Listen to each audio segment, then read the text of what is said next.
This was our RC 2014 Classic 2 at the end of the last video. Today we are going to assemble and add the ROM board. If we compare this briefly with the RC 2014 Mini, you will see that it fits all the components on a single board, thereby reducing the number of solder joints you need to do. However, the Classic 2 does give you a modicum of flexibility, allowing you to swap out a daughter board to, for example, replace the memory board with an alternative. It also makes it easier to swap out the ROM board without having to prise the chip out of its socket.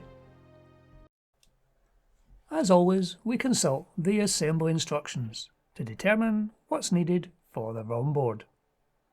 This board needs only 2 capacitors, 3 3-pin headers, 2 sockets and an edge connector.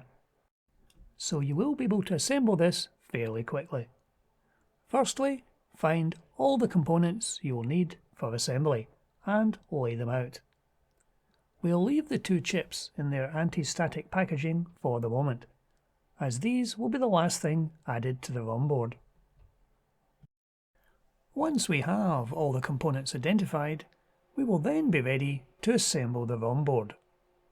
Only a soldering iron and a pair of wire snips will be needed during the assembly.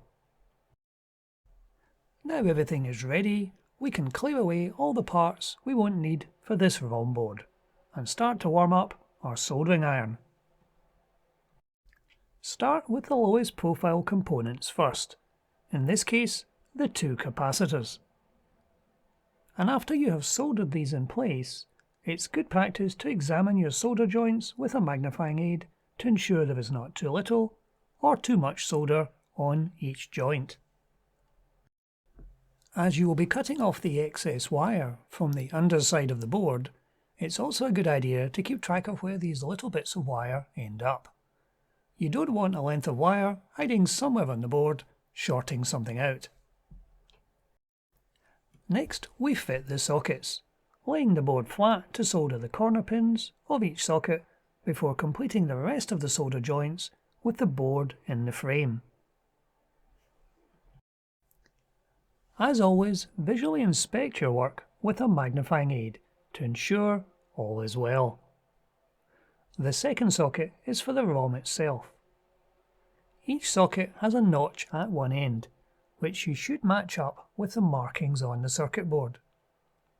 These are to ensure that when you insert the chip, you put it in the right way round.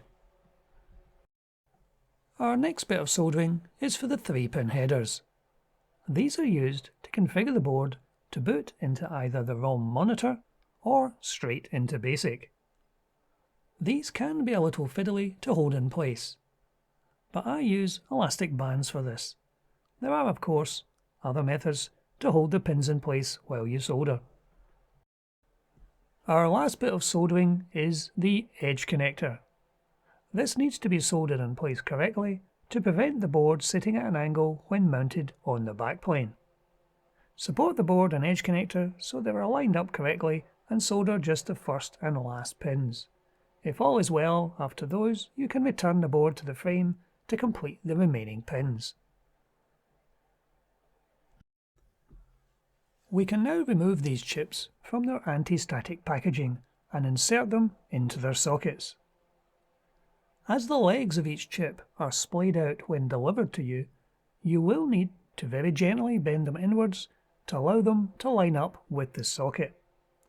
This is best done by bending all the legs on one side of the chip at once, by pressing them into a flat surface. The chip can then be inserted gently but firmly into its socket. We can then repeat the process with the ROM chip, ensuring that the legs of the chip have been bent enough to line up with the socket, and then gently and firmly inserting it. This completes the assembly of the ROM board. I'm going to leave the links off the 3-pin headers for the moment, but hold on to them, you'll need them later. Now we can insert the completed ROM board into the backplane. And there it is in place.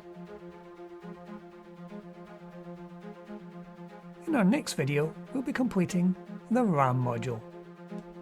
But that's it for today. Thank you for watching.